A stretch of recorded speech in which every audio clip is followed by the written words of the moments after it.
Roi des cieux, que ton nom soit élevé, que ton nom soit magnifié.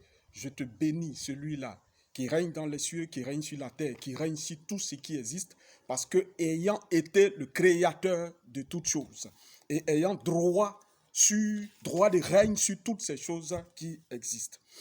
Bienvenue, mesdames et messieurs, sur la chaîne Désoyé à Senaï, une chaîne qui fait la promotion du royaume de Dieu. Et donc, nous sommes à notre émission qu'on appelait le royaume de Dieu, parlons-en. Aujourd'hui, nous allons parler de gouverner le monde visible à partir du monde invisible. Parce que nous parlons des choses qui ont précédé et qui arrivent pendant que nous sommes venus à l'existence, nous, en tant qu'esprit étant dans un corps humain, donc l'humanité. Alors, donc, comme je le disais, gouverner le monde visible à partir du monde invisible, avec pour objectif l'extension et l'établissement de son royaume sur terre. La stratégie de Dieu consistait à régner sur le monde visible de l'homme à partir du monde spirituel invisible. Ainsi, l'homme serait son représentant visible, créé pour vivre dans le monde visible pour le représenter. Simplement, Dieu, comme nous le disions, Dieu qui n'est pas un nom, qui est un titre, Dieu a créé le ciel, les cieux, il a créé son royaume, il a établi son royaume, mais voulant partager son règne par amour, il crée des enfants et qu'il va emmener sur un royaume qu'il a créé sur terre pour le règne de ses enfants, qui va emmener ses enfants sur terre et qui va leur donner le nom de Adam, qui veut dire humanité. Et donc, pour les emmener aussi à régner comme lui. Mais comment ça va se faire? Du monde invisible où il est établi, où il a son trône, il va diriger le monde physique. Il va le faire au travers de l'humanité, qui est l'esprit mis dans un corps pour qu'il soit légal sur la terre. Donc, de l'invisible, il va diriger le visible. À partir, en s'appuyant sur l'homme, en s'appuyant sur l'humanité, il va soumettre toute sa création en dirigeant, en conduisant au travers de l'homme. Donc, lui, de l'invisible, il va conduire les choses visibles par l'homme. Autrement dit, le plan originel de Dieu, son intention était de gouverner le monde visible à travers ce qui est invisible. Donc, c'est pourquoi, étant sur terre, nous sentons que le monde est dirigé depuis l'invisible, depuis les cieux. Les choses sont conduites. Quand nous prenons par exemple les différentes lois, quand nous voyons les mouvements de la mer, nous sentons, et les scientifiques ont découvert ça, c'est que c'est les mouvements de la Lune. C'est dirigé depuis les cieux et que quand on parle de marée haute et de marée basse, vous voyez que ça, c'est en rapport avec l'aspect de la Lune. Donc, il l'accomplirait par le biais de ce qui est invisible. L'Esprit de Dieu dans l'homme, vivant dans l'invisible, l'esprit de l'homme est dans le visible, le corps physique sur la scène, c'est-à-dire la terre. Donc, l'esprit de Dieu dans l'homme rentre en contact avec l'esprit de l'homme et qu'il conduit qui conduit le corps. Le corps ne fait que répondre au mouvement que lui ordonne l'esprit de faire, en passant par l'âme, puisque c'est l'âme qui sent les émotions, qui agit au travers des ordres qui sont donnés par l'esprit. Et c'est Dieu qui fait cela. En effet, les perfections invisibles de Dieu, sa puissance éternelle et sa divinité se voient comme à l'œil depuis la création du monde. Quand on les considère dans ces ouvrages, ils sont donc inexcusables. Cette phrase est tirée de notre constitution, que nous appelons la constitution, que les gens ont appelée la Bible, en son livre qu'on appelle Romains, dans son article 1, alinéa 20. Donc, il dit que des effets parfaits de la conduite de Dieu, de la dirigeance de Dieu, de la direction de Dieu. Des actions de Dieu sont visibles au travers de sa création. Donc, on sent les actions de Dieu. Alors, nous allons continuer. Une autre phrase qui dit, car en lui ont été créés. Un autre article de notre Constitution qui dit, car en lui ont été créées toutes les choses qui sont dans les cieux et sur la terre, les visibles et les invisibles, trônes, dignité, domination, autorité, tout a été créé par lui et pour lui. Ça encore, ça vient de notre Constitution qu'on appelle la Bible dans son livre qu'on appelle Colossiens, article 1, verset 16. Donc, vous comprenez que toutes choses ont été créées par Dieu pour sa gloire. Pour sa gloire. Et donc, quand l'homme est sur le territoire qu'il a créé, qu'il a appelé terre, pour soumettre toute la création, les cieux, pour soumettre les cieux, pour soumettre toute la création, passe par l'homme. Les arbres, les animaux et tout ce qui se trouve ici sont soumis aux cieux par le règne de l'homme.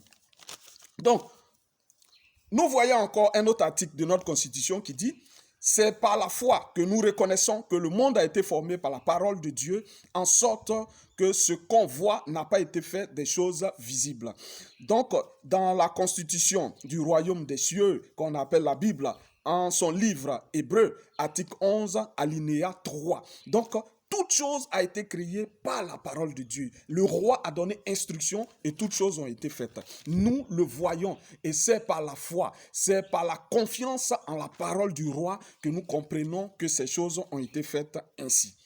Comment Dieu s'y prendrait-il?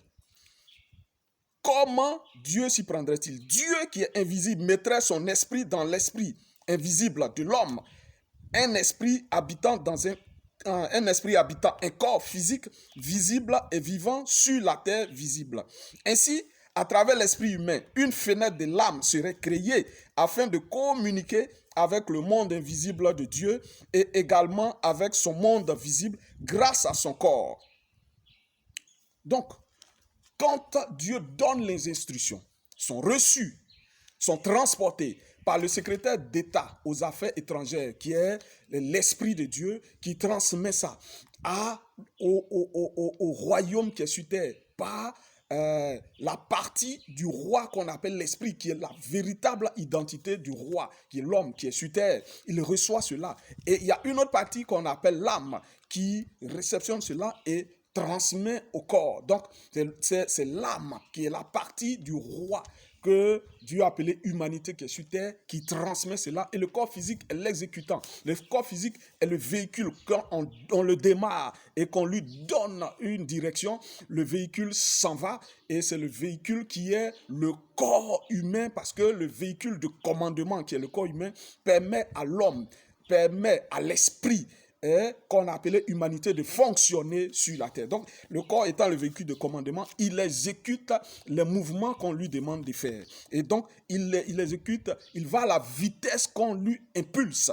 Donc, c'est ça un peu le corps. Donc, l'homme est créé d'une manière tellement puissante et unique qu'il est exalté au-dessus de toute la création de Dieu. Donc, Dieu a créé l'homme d'une manière puissante, pas comme il a fait pour les animaux, pas comme il a fait pour les arbres, pas comme il a fait pour les poissons, pas comme il a fait pour les oiseaux, mais il a fait d'une manière assez puissante.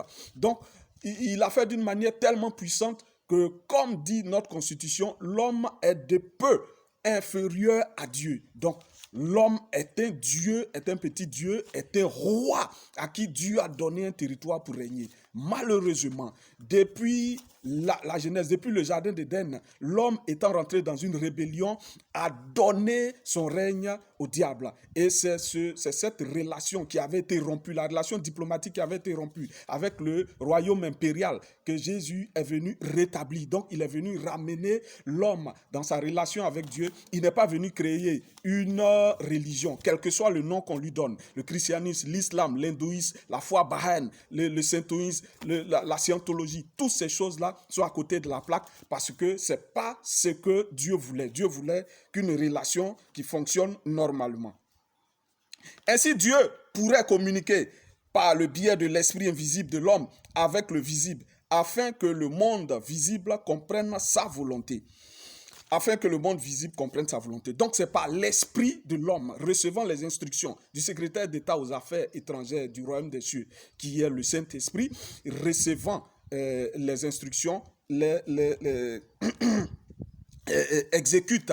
Et donc, c'est comme ça que Dieu règne. C'est comme vous prenez un préfet ou un sous-préfet, il est dans la localité, il est dans l'endroit où il conduit les choses, il répond directement du chef de l'État. Si si c'est dans une république, il répond directement. Mais si c'est dans un royaume annexé par un roi, par exemple, le cas dans lequel nous sommes, le royaume impérial, Dieu donne des instructions et son roi qui est sur la terre, qui est l'humanité, exécute. Nous disons, tous les désirs de Dieu seraient reliés à l'invisible, puis manifestés au monde visible, afin que la terre connaisse les pensées du ciel. Donc les instructions du ciel sont connues au travers de l'homme, et l'homme les applique sur la création. Il est censé soumettre la création. Et donc nous comprenons ces choses-là au travers de ce que Dieu nous communique. Le roi des cieux nous communique. Donc, Dieu est roi des mondes visibles et invisibles. Dieu dirige l'invisible et il dirige aussi le visible au travers de l'humanité. Au travers de l'humanité, on sent les actions du roi des cieux par la domination de l'homme. Dieu est donc le roi des deux mondes, le monde visible et le monde invisible. Le monde spirituel et l'univers. Donc Dieu dirige toutes ces choses, le roi dirige toutes ces choses, c'est ça l'embâche. Il ne faut pas que les gens viennent nous distraire avec la religion pour raconter autre chose ou avec les pensées scientifiques tordues pour raconter autre chose. Il est El Shaddai, Dieu Tout-Puissant, le souverain qui établit toutes les normes, qu'elles soient dans le ciel ou sur la terre. Il vit non seulement dans le monde invisible et le dirige, mais il est le créateur du monde visible où il a créé les êtres humains pour gouverner sous son autorité comme des vice-rois de la terre. Donc, l'humanité représente le roi des cieux sur la terre, mais tout est conduit par Dieu parce que c'est lui qui est le tout-puissant, c'est lui qui fait tout. Nous ne faisons que exécuter. Et donc, voilà pourquoi il est important de rétablir la relation avec Dieu en acceptant la conduite, en acceptant la citoyenneté qui nous est tendue, en acceptant notre statut de citoyen du royaume impérial et non en suivant la religion pour monter vers Dieu. Nous comprenons en tant que roi de toutes choses, Dieu est celui qui régit les normes, qui établit les règlements et juge toutes choses. Voici en bref ce qu'est être le roi, le grand Dieu. C'est lui qui établit toutes choses. Si vous voulez comprendre le fonctionnement du royaume, enlevez votre compréhension de la République, enlevez votre compréhension de la démocratie. Non. Le royaume fonctionne autrement. Et le royaume des cieux est particulier. Nous serons unanimes à dire qu'un roi n'est vraiment roi que s'il règne sur quelque chose. Un roi sans royaume n'existe pas. Voilà pourquoi on parle de roi. Voilà pourquoi nous sommes des rois. L'humanité est un roi, l'humain est un roi parce qu'un territoire lui a été donné pour régner. Dieu était avant toute chose. Cependant, dans le sens le plus strict du terme, Dieu est devenu roi qu'après la création du monde. Jusqu'à ce moment, il était Dieu, omniscient et omnipotent, Père, Fils et Saint-Esprit, Dieu en trois personnes, complet, entier et autonome. Puis, en accord avec sa nature, il a d'abord créé un monde spirituel, puis un monde physique. Donc, Dieu n'est devenu roi quand il a créé les cieux sur lesquels il devait régner. On rappelle encore pour dire que Dieu, ce n'est pas un nom, c'est un titre. Donc, Dieu ne doit rien à personne parce qu'il s'est créé lui-même. Il est lui-même sa source. Et quand il a fini de s'auto-créer, il n'était pas encore roi parce qu'il devait avoir un territoire. Si vous n'avez pas de domaine de compétence, vous n'êtes pas encore roi. Donc, votre royauté ne va éclore que lorsque vous aurez un domaine dans lequel vous régnez, dans lequel les gens ont besoin de vous, dans lequel vous soumettez la création à la domination divine. Comme on dit, le roi du football, c'est Pelé, le roi du basket, c'est Jordan, le roi de ceci, le roi de ceci, le roi de la technologie, le roi, on cite des noms par rapport à des domaines. Ce sont des rois dans les domaines dans lesquels on les cite. Et ça doit être de même pour vous. Vous devez découvrir à quoi est attachée votre citoyenneté. Quel est votre royaume sur lequel Dieu vous a établi pour régner et pour lequel les autres rois qui sont les humains ont besoin de vous et pour lequel vous utilisez le règne pour soumettre la création ou la création est soumise à vous. Donc, vous comprenez que la question qui se pose est celle-ci. Si Dieu était complet en lui-même, pourquoi a-t-il créé l'univers et tout ce qui s'y trouve, le visible et l'invisible? Il l'a fait pour son bon plaisir et parce qu'il est par nature un créateur. Créer est son expression naturelle. En terminant sa création, le créateur est devenu roi de la création.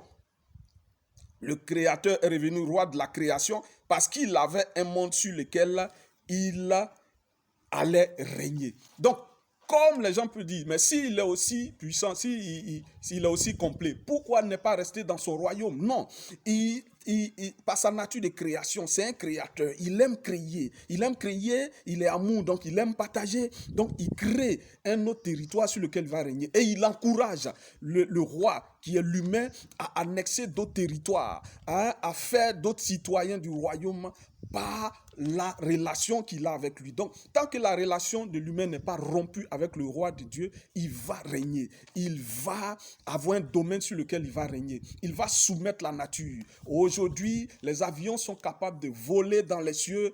Les avions ont bravé la force de la nature pour voler dans les cieux parce que quelqu'un, un roi de la technologie, des rois de la technologie ont mis en place ce système-là et ont pris le dessus sur la création.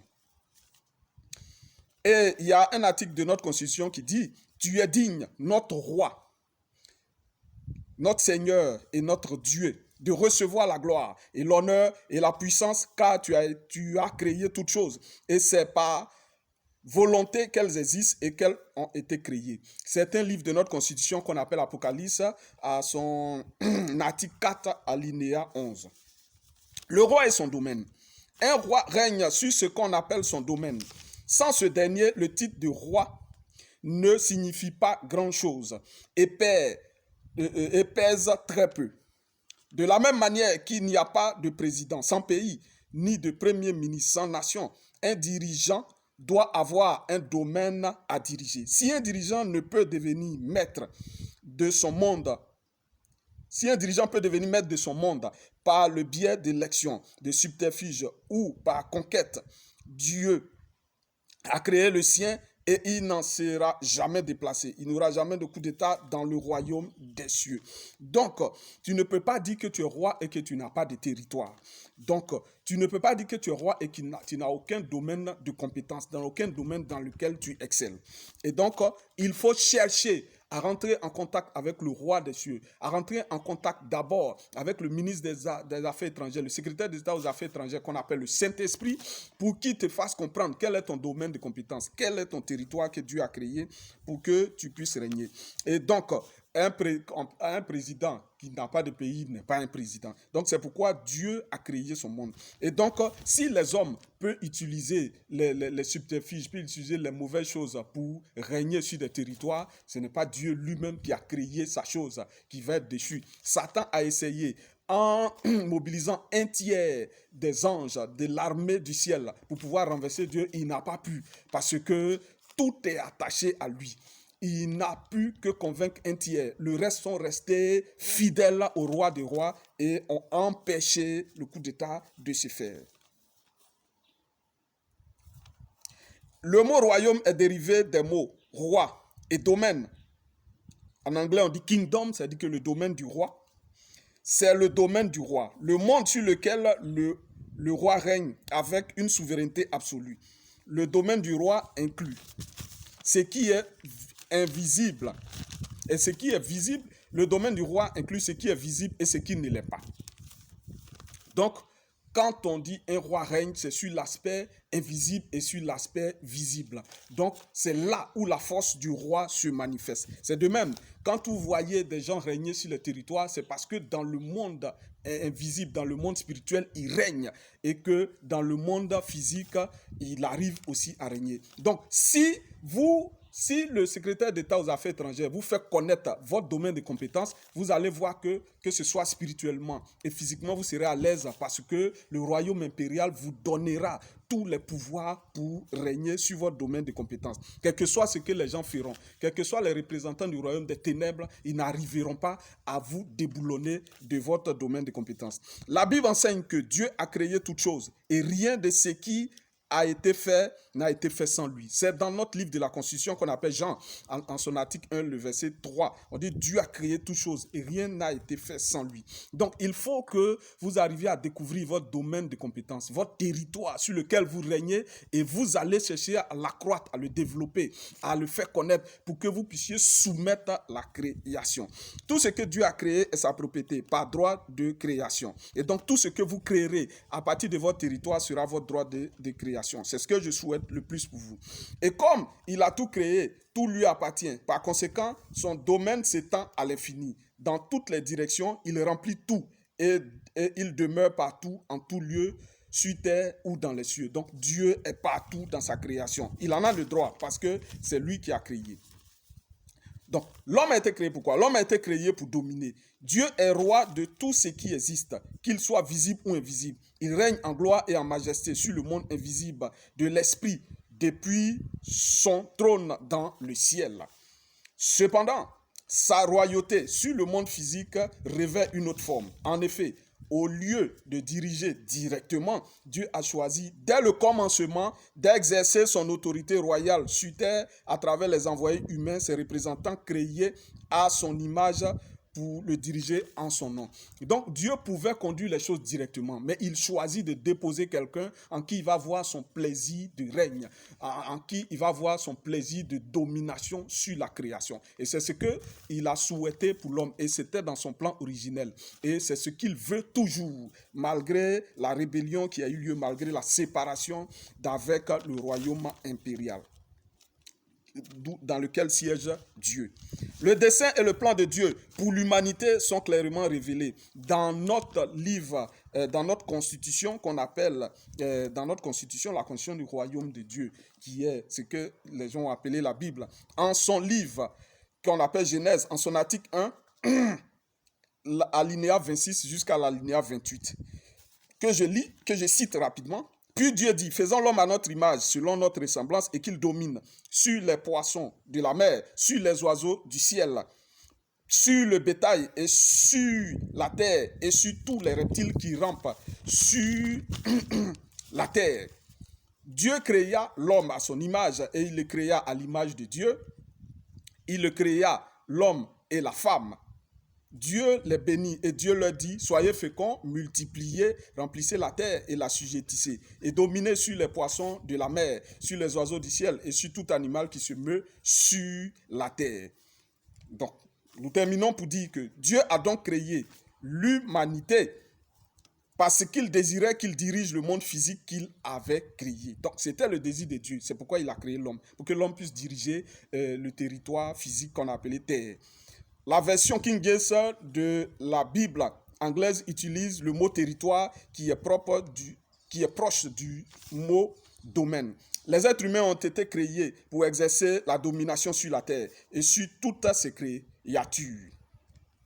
Il est donc juste de dire que la terre est le domaine où s'exerce le pouvoir humain. La terre est donc le domaine où s'exerce le pouvoir humain. Donc, je cite maintenant pour terminer un article de notre Constitution qu'on appelle le Psaume en son article 115, alinéa 15 au verset 17. Soyez bénis par l'Éternel qui a fait les cieux et la terre. Les cieux sont les cieux de l'Éternel, mais il a donné la terre au Fils de l'homme. Je répète encore que c'est dans notre constitution, dans son livre qu'on appelle Psaume, en son article 115, alinéa 15 à 17. Donc, c'est ainsi que Dieu avait son intention et qu'il a accompli en créant la terre pour donner la domination à l'homme. Donc, cherchez, pour terminer, comprenez que cherchez à comprendre votre territoire. Votre territoire, c'est le domaine dans lequel Dieu vous appelle à exceller et vous allez manifester le règne de Dieu. Quand tu manifestes, quand tu excelles dans un domaine, tu es en train de manifester le règne de Dieu pour toi.